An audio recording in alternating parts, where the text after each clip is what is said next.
and welcome to the Texas Talks podcast. I'm your host, Brad Swale. Today is the second in the Future of Texas podcast series in partnership with Texas 2036 with two returning guests, Texas Education Commissioner Mike Morath and Director of Education and Workforce Policy for Texas 2036, Mary Lynn Pruneda.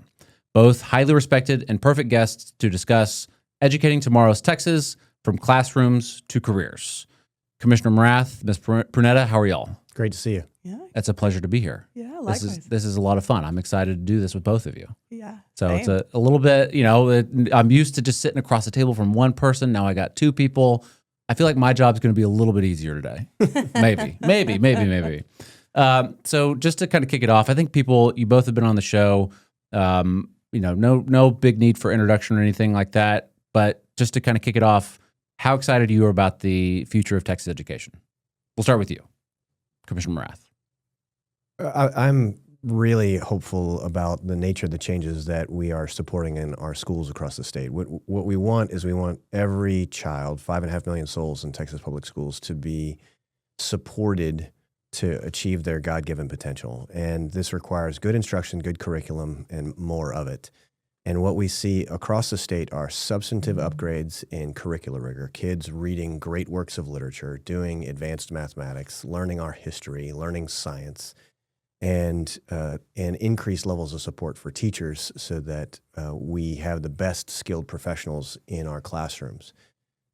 So it's a never finished project of continuous improvement, but there's been so much investment in our schools, so much strong policy to improve the quality of education and teaching in schools. There's a lot to be hopeful for about the future, but a lot of work to be done to make sure that future is as bright as we want it to be. I think we'll be talking a lot about that work today. Ms. Pruneda, how excited are you about the future of Texas education? I'm so excited. I go to all of these national conferences and I'm talking to people from other states and I'm hearing kind of what ideas they're working on and what are kind of their moonshots for their public education system in their state. And it's just behind what Texas has done. Texas has put more money and more effort into the things that are the most important, like improving our public schools, than really any other state in the union. We're talking about the future of Texas education. Texas 2036 is focused on it's the bicentennial Texas 2036, next 10 years. But, to really talk about the future, it's probably worth spending a little bit of time to touch just on sort of where we are, where we have been recently, and sort of those. And I think you sort of touched on a little bit in your opening there. Where are we today? Where were we? I know COVID was obviously big, a lot of loss of learning, a lot of parents getting more involved. Where are we today so that we can look forward to the future? Yeah, so there's a bunch of different ways to answer that question. And just in terms of where are we today, how well are our students doing is, I think, the key question. And so depending upon the grade and the subject, about half of our students are on grade level. And it's higher in some grades and some subjects, lower in some grades and some subjects. When COVID hit, we saw very significant declines in how well our students were performing in both, reading and related literacy disciplines, and in mathematics. We've really completely recovered, and in fact are performing at kind of an all-time high in the level of literacy of our students, but still, again, in that 50% range. We have recovered some in mathematics, but we actually still have not recovered back to our pre-COVID highs in terms of mathematics proficiency, which is a challenge. We have a lot of strategies that are unfolding to try to recover and make up for that. In 2019, the state had reached an all-time high in terms of mathematics proficiency, and what's not all that well understood is we were probably top 3 in the country in mathematics outcomes in terms of our students. Again, we saw with the disruption of COVID significant declines in mathematics quality, in no small measure because a lot of kids had a very spotty exposure to math for about a year and a half. And so we're still ranked pretty well in terms of overall mathematics proficiency, our students relative to the rest of the country, but we've yet to fully recover in math. Okay. And Ms. Pruneda, is there any changes that you can think of in Texas education, let's say, whether it's the past 10 years or since COVID, that you think that we should be proud of? Oh, the teacher incentive allotment. Yeah. I think it's probably one of the biggest educational reforms that any state has done in the country's history. I mean, paying a teacher based on the outcomes that she's getting for a student, it's transformational, and it's gonna change. It has changed, and it will continue to change the trajectory of our public schools for those schools that choose to adopt it. Yeah. Yeah, this is worth talking about at some length. So, since about the 1920s, every public school in the United States has paid teachers based on seniority, of how old they are. Yeah. So you start at a certain level. Next year, you get a very small pay raise. The next year, you get a very small pay raise. It happens to everybody. And whether you are spending nights and weekends and doing everything in your power to grow all of the children in your care by more than a year in the year that you have them, or whether you're doing the sort of bare minimum, everybody gets the same pay raise at the end of the year. So it has been a system for over 100 years that's not been based on merit. And what has happened in Texas is the legislature has created a multi-billion-dollar infusion of funding to schools that change the way that they compensate teachers, so that teachers that have higher levels of performance judged in a fair way with the amount of academic growth their students are able to demonstrate, those teachers get much bigger pay raises. And so we've seen, 5 to 6 times the number of teachers now in Texas that are making 6-figure salaries because of the teacher incentive allotment. And it's still a smaller number of our teachers because districts have to opt into it, and then they support the teachers in their growth. But for school districts that do this, the legislature gives them somewhere between $3,000 and $36,000 per year of extra funds on top of the teacher's base pay, which is generally about $60,000. So you have it's a sea change, because what we want our public schools to do is to support excellence and achievement for our kids. We want our kids to grow up and be deeply capable adults. Well, that means that the entire system has to be predicated on merit. Yeah. And so that is what is happening. And that transition began basically at the same time COVID hit. So we're at a point today where we have about, I think, 40 or 50,000 teachers that are in school districts that have been designated as higher performing and are drawing down this extra salary, which is a lot of teachers, but it's still out of about 380,000 teachers in total. But within 3 years, we will probably have more like 150,000 teachers that are designated under the system, that are identified as high performers, that are celebrated for the performance and achievement that they demonstrate as professionals, and that are giving pretty good total wage for the work that they do for America. Yeah. And I mean, just to touch on that real briefly, work that they do for America, it's not just Texas, because I think Texas, 1 in 10 students in the United States is in a public school in Texas. Yeah, that's exactly right. So if we can get our system of public education performing in a way that is focused exclusively on merit and achievement, that helps all students wherever they are, even if they're below grade level when they start, to help them grow and to grow rapidly, to help unlock their potential in wherever they are individually gifted, then the impact that has for their lives is profound. But the impact that has on Texas and the country is also profound. Yeah. So I want to talk about what does education mean in future terms? And, I'm a parent of 3. I know that both of you are parents. Seeing my children go through public school now is dramatically different than the way it was when I was a child. And was it maybe 10 years ago that I graduated high school? And a little bit longer than that. But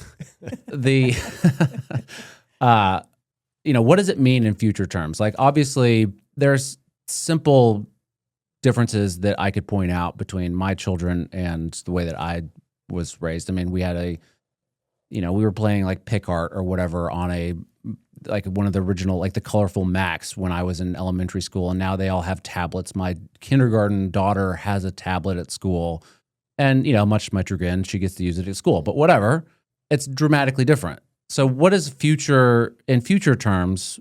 What does education look like if you want to start, Ms. Pruneda? I just keep thinking about this robot that a Chinese company is now producing. I think it's called Boomy. And it's about $1,300 US to buy this robot. And the purpose of the robot is a couple different things, but one of the primary roles is education. So it's providing supports to Chinese children, and that kind of technology is coming to the United States, or it's already being developed in the United States. And so the school experience for all of our kids is just going to be deeply, deeply different than the environment that we all come from. And I think that doesn't mean, though, that the things that matter today won't matter in 30 years, because my position is that they're going to matter more. So it's more important, it will be more important in 30 years that students be able to read and do math than it is today, because the complexity of the society that they are dealing with is fundamentally different than the one today. And so when it comes to literacy, when it comes to numeracy, when it comes to things like civics education and just building just responsible human beings, I think now's the time to double down on those fundamental things as the way to get our kids through these changes, and not to maybe chase what's new and what's trendy and what's faddish in technology, unless it's getting us to that goal, which is more kids reading and doing math on grade level. Yeah. Yeah, I would say that some of the changes that you see are good, and some of them potentially less good. That it is. If you think about, say, reading the classics, the Odyssey was not a recently produced book. Yeah, it was like 1800s or something. It's several thousand years old, and we read it because it has withstood the test of time. Yeah. And even, I mean, for your listeners that are familiar with it's a work from the 50s called Future Shock from a psychologist that talked about the rapid pace of technological change in our sort of modern system of capitalism. These classics anchor us as humans to complex ideas that our species has wrestled with for several thousand years. And so sitting down with a paper and pencil book, like printed text, and wrestling with Homer's texts, wrestling with the even far more modern but classics like Hawthorne or Faulkner. These literary exposures, this instruction, this education, it's sort of the act of us as adults curating the combined wisdom of humanity and trying to give our young people a leg up so that they don't have to rediscover gravity. Newton did that already. Let's teach you this base of knowledge and teach you with about a context where people had to wrestle with massive change that had moral implications and practical implications and technological implications.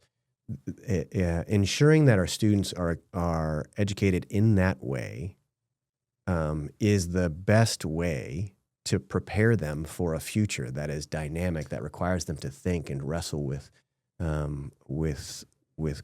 great ideas. Understanding Solomon's choices has deep resonance today. And this is the reason why you want that. So you gave the example of sort of iPads or laptops or Chromebooks. So if all you're doing with an iPad, or even like I'm sure you're familiar with like a smart board that's Sure. If all you have, if you spend a couple $1,000s on a smart board and put it up on the wall in your classroom, but you are using it like a slate, as if we're in 1920. Then what you've done is you've replaced a $100 piece of equipment with a $2,000 piece of equipment and accomplished nothing. Sure. In terms of educational improvement. That being said, there are things that I can, like Microsoft Excel is an amazing application. I can't really do that on pencil and paper. I can't really do it on anything. Yeah, so even on Excel. Well, we have some high school courses that we can put you in. So making sure that we can equip our students with some of that is really beneficial. But so I think it's using the tools that have been developed that help us do certain things far more efficiently and effectively. By all means, let's use those tools where appropriate. But in some cases, for example, if you're in elementary school and you're learning your times tables, There's no substitution for the rote memorization of learning your times tables. You got to do that. Yeah. And if you don't do that, you will be forever harmed academically and in life, because all of these sort of mathematical principles and mathematical concepts and mathematical procedures that you learn in kindergarten, first, second, third, fourth, fifth, all the way up to algebra, this is the way that humans make sense of the creation around us. That's what math is. Yeah. And I can't tell you what industries will exist in 40 years and what technology we'll be using in the home and in the workplace, but I can tell you that you will need the ability to logically deduce and make connections of what are physical principles of our known universe. And as a result, you need to learn math, you need to learn physics. This is gonna be relevant no matter what happens in the future, because those are the immutable laws of creation. Yeah. So just to point out, I love the juxtaposition between y'all's answers. You talking about the robots and like the acceleration of technology to help with this, and you touched on that a little bit, but your immediate answer was the classics, the eternal lessons of the Odyssey and all these other things. And I think that's where a lot of parents are in Texas, where they want both. They want that technology there to help, but they don't want their kids to fall behind. And I think it's wonderful that my daughter knows her times tables or can write and practices her handwriting. There's something beautiful about just the act of writing, formulating your thoughts, and sort of almost like having a conversation with yourself in a way as you write things down. There's a great example. It's like a life example for us. So if you know the story of Steve Jobs, who, if you're talking about an individual who is sitting at the forefront of massive technological change and what kind of change that unleashed on even our daily lives, in many ways for the better and some ways distracting, his undergraduate degree, I think, was in calligraphy. And this is sort of relevant to what we have to have from an educational perspective. The exposure to classic disciplines actually better equips kids for an ever-changing world. Yeah. You want to build your house on a bed of rock, not a bed of sand. Yeah. And that's what we have to do with our curriculum and in our public schools. So, the Texas parents, they want both. I have nieces and nephews and obviously kids as well. My kids are a little bit young, and I avoid them getting on, computers and tablets and using AI. They're just far too young for that. But I think AI is on the forefront of every parent's mind when it comes to technology, because when I was in high school and I had a test coming up and I didn't read the book, maybe I'd go to Barnes and Noble and get the Cliff Notes, right? But now they can just do it on AI, ChatGPT or whatever, and they're getting answers to everything. And, I wonder from both of your perspectives, how do we find that balance? How do we find the balance between the classics and the technology going forward into the future? Because 3 months ago, AI was different than it is today. And it'll be different again in 3 months. And then 3 months after that. We're on the edge of such major changes. What do we do? What do parents do? What does the education system do to I don't know, find that balance? If you want to start, Ms. Pruneda. Yeah, and it's funny. I've been asked some flavor of this question by a couple of mom friends that know that I do education policy for a living, and I think the answer for parents is a little bit different than the answers for schools. So my answer to my friends has been, what matters most is your moral and ethical formation of your child. Like, that is the legacy that you give them, and that mattered 2,000 years ago, and that will matter in 2,000 years. So commit yourself first to that and own that aspect. And then the second thing is continuing to make sure that those fundamental academic disciplines, those fundamental competencies, that reading and math, are working for them in their current education environment. If they're not working for them, let's make a change. And then I think the third thing is be a tech skeptic, but not like a total Luddite. So find the right, safe way for your child, that one child, maybe it's different than their brother or their sister, to interact in technology in a way that's safe and productive towards this goal of preparing them for the future, but with really that first and foremost thing being just safety. Yep. Ask really tough questions about what is this technology doing? How is my child interacting with other people in this technology? and then come from this place of just being very skeptical that technology's interest is in keeping your kid safe, because their actual interest is in keeping your kid on the technology. Yeah. I'm sorry. Commissioner Morath? I was really reflecting on that at this conversations that I have with my wife about the work. You think about, I don't know, something as simple as YouTube videos. There's some amazing YouTube videos that are deeply influential. My kid knows everything there is to know about snakes, and he's like self-taught. But when you're on YouTube, you're only about 3 clicks away from the worst thing humanity has ever produced. That's true. And this is the dilemma with these tools. So this is a challenge for parents, but of course, as somebody that's in charge of public schools, what we have to do is be very controlling and controlled about the access to these tools. I would want my child to become proficient in computer programming, and by extension, the way AI works, to take sort of logical problem solving that you would historically have had to learn a full programming language on, and then very quickly solve problems. Like, if you can efficiently use some of these tools as a member of our civilization, that is a productivity force multiplier that creates huge amount of personal value for you, and then value for the people that you can provide service for.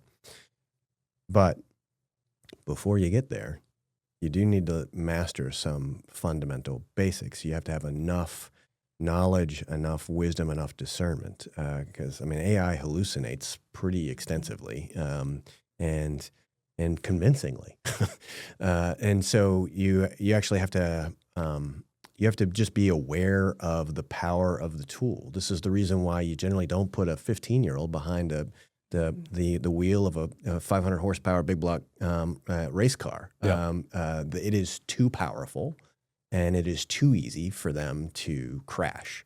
You want to ease people into the use of these tools, and this is really the process of education. We think about books that you read in kindergarten and the books that you read in 12th grade. Those are different books. They're not just different books in terms of vocabulary complexity. They're different books in terms of moral complexity. And so much of what you have to do in education from a curriculum design perspective is we've now reached this point. I can add the next thing. Yeah. We've now reached this point. I can add the next thing. And so you just, again, want to be methodical about that in the way that we approach schooling, so that it's appropriate. We are both preserving, access to preserving innocence for our youngest, but also making sure that they are educated as they get older and older to take advantage and understand the world that they live in, and not be taken advantage by the world that they live in. Yeah. So, it sounds like not rejecting the technology, but implementing it at a slow, methodical pace, and making sure that it's useful in what we want it to be doing. Yeah, not just providing everything, but enhancing what we're trying to do. One of the biggest challenges is lack of intentionality. So whatever we do in a school, you have to, why is this here? Why is this particular lesson here? Why is this text here? Why is this activity here? Why is this tool here? And is it in fact helping us achieve a near-term or long-term goal for this child's learning journey? Or is it just shiny and we're trying to keep up with the Joneses? And if it's the former, this can be very, very effective. And if it's the latter, it can be the road to perdition. Yeah. Mm-hmm. I think there is, with this technology, there's a couple different ways to think about it. There's like technology that improves something, be it education, like a platform your kids use at school. I think the conversation we just had applies. It applies also to AI, but I do think there's an exception though for parents. And I think that's technology that replaces something that truly does need to be another human, and that's largely like social companionship. Yeah. And I think companion bots, everything that at least I've said, I don't know if the commissioner actually would agree with me on this one, so it might be a hot take for me, but I think generally companion bots are something to be just largely avoided until your child is just completely able to discern that this thing doesn't have a brain. It's not a human. It's providing me life advice or instruction on ethic and moral that was informed by the people that made the AI. And until your kid gets to that point, I don't think it's appropriate. Yeah. So, to change gears just a little bit, talking about the future of Texas education, I think part of it's already here, obviously. Biggest news probably in Texas education in the past, what was it, 3 weeks ago, less than that. The education savings accounts opened up. That program started. We're well over 100,000 people signing up for that, or families signing up for it. And, that shows demand. It's probably reasonable to expect that to grow in this next session coming up in a little less than a year.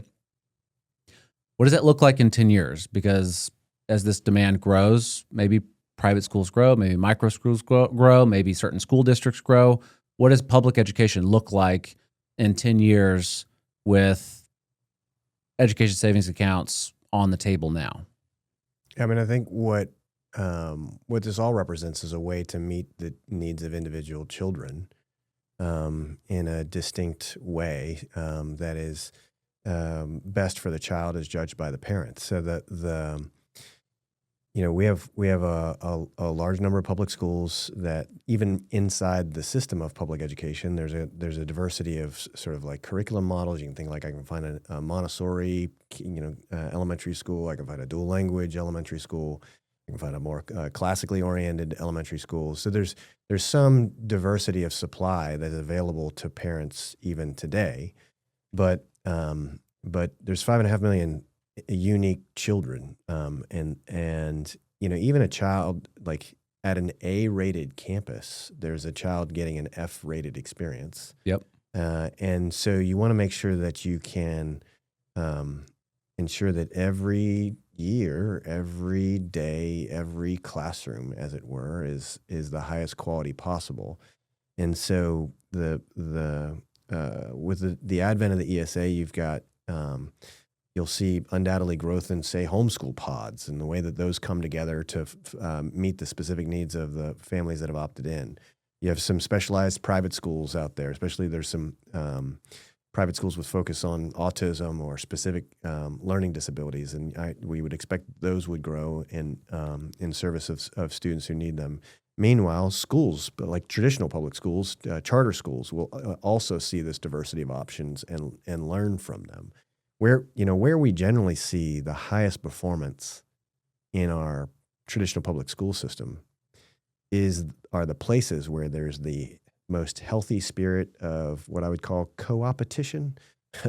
And this is we are competing in terms of our academic program for kids, but we are also sort of actively sharing and or stealing practices from one another to grow faster in terms of how capable we are serving kids. And so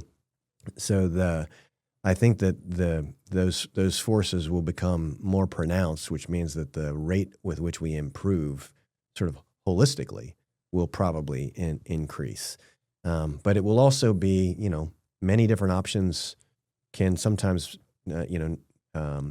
come with their own challenges. Just go to any American grocery store and which one am I going to buy? There's so many choices. There's like 30 different types of oranges. Yeah, that's right. So this requires which is great, by the way. I love that there's so many. This is right. Generally, people liked American grocery stores, not Soviet grocery stores, right? Yeah. For this reason.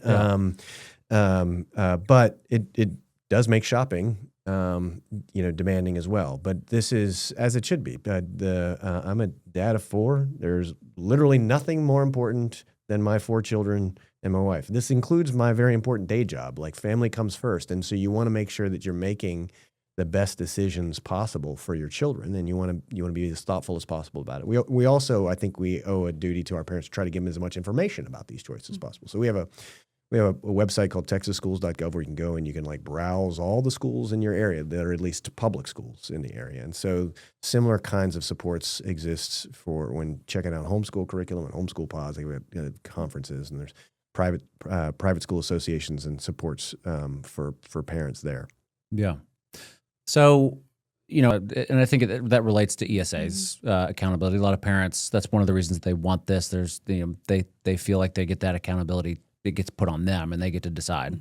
Mm-hmm. But accountability in education is paramount. I kind of see that as a two-way street. It not only is for schools need accountability, but I think students need accountability too. And that relates into, career and college readiness. As a parent, my 11-year-old starts talking to me about all the jobs that he wants to do when he grows up.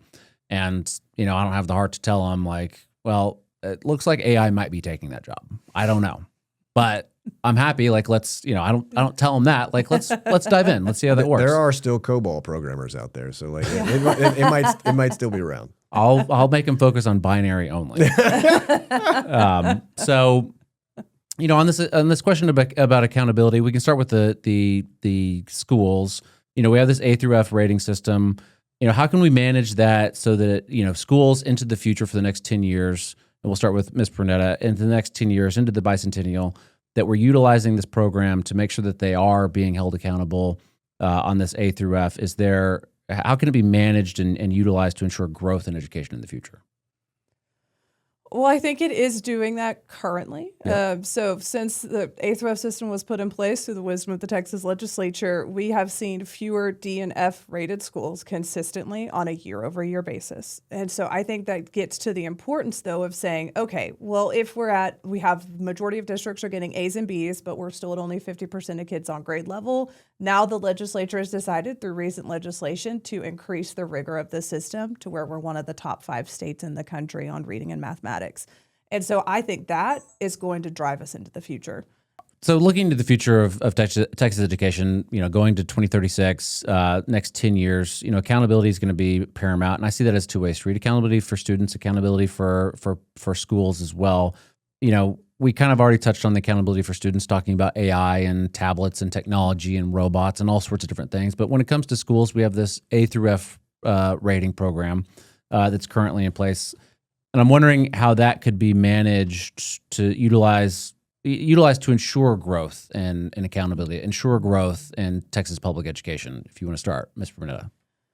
Yeah, so I think the accountability system is important for 2 reasons in this rapid changing AI age. So the first reason is that it's making sure that students are on grade level, and it's giving parents information on whether or not the school is delivering towards that promise. And I think the legislature, in their wisdom, recognize that reading and doing math, it's more important than it ever has been. So they asked for the agency over the next few months to up the rigor of the accountability system. And in upping the rigor, what they're doing is they're saying we need 50% of kids reading and doing math. That's not very Texan. We need more students in this state reading and doing math on grade level quickly.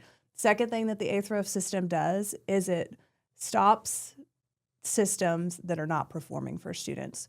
So if you think about like the Lamarck, Texas, that high school was taken over, that entire district was taken over, it was absorbed into Texas City ISD. Why? Well, for example, only 3 out of like 115 kids in a graduating class were actually college ready at that high school. So the system came in and said, that's unacceptable performance. We need to intervene. And we're continuing to do that in districts across the state because 5 years of a campus failing its students is not Texan. It's unacceptable, and Texas does something about it. Yeah. So when it comes to underperforming schools, into the future, is it a funding problem? Is funding, talking about funding into the future, whether it's underperforming or otherwise, is it a funding problem? Is it not? Is it sometimes yes, sometimes no? Like, what do we do with funding going into the future for, I guess, all schools? Yeah, so resources do matter. The only people that work for free in public education are elected school board members. Everybody else has to get paid. Do you get paid? I do. Good. Excellent. I didn't actually realize that when I was getting the job, but I do get paid. It's not. It's a bonus. So resources do matter, but what you do with the resources tends to matter far more. A great example of that is, you can imagine a classroom with 20 kindergartners in it. And then what we decided to do is we're going to double the amount of funding so that we can have 2 classrooms, twice the number of teachers, 10 kids each. And you think, great, let's do that. But what if the classroom with 20 kids in it was all the curricular resources didn't teach phonics, didn't teach handwriting, didn't teach letters. It just had kids sitting around in beanbag chairs, talking about books. And you did that now in 2 classes instead of 1. You've doubled the cost and doubled the investment in that school, but you're still not teaching reading because you're not going to teach reading without teaching phonics. So the choices that you make actually tend to be really important. And so when you think about this, there are places in Texas where the way the school system it works. The choices that have been made by the school board, the choices have been made by the superintendent, leadership team of that district, choices made at the campus level have failed. They have been terrible learning environments for extended periods of time. Everybody in Texas is still governed by the same school finance system, and you can go right across the county to a school system with similar demographics that has the exact same resources, and none of the students are failing. None of the schools are failing. And so clearly that's not a question of total dollars, because the same total dollars are going to school district A is going to school district B, and one of those schools is being successfully run, and the other one's is failing students chronically. So yes, resources matter, but the management and leadership choices that are made by the people who are given those resources tend to matter a whole lot more. That being said, the policy environment, the funding environment that the Texas legislature has set up is pretty incredible. There is base level of funding. Everybody gets a certain amount of funding no matter what you do. But let's say that you realize your kids need more learning time. This is actually something we've generally known in the United States since about the 1970s, that when summer happens, there's a subset of kids that go to summer camp because parents can do that, and there's a subset of kids who are sitting around looking at TV or now like iPads all summer, and they're not learning anything, and actually they're sort of losing ground. This is true. This has been true forever. We know that huge chunk of time off in summer is actually quite harmful for a big chunk of kids, and then for other kids it's kind of fine because mom and dad are essentially investing in their education during the summer.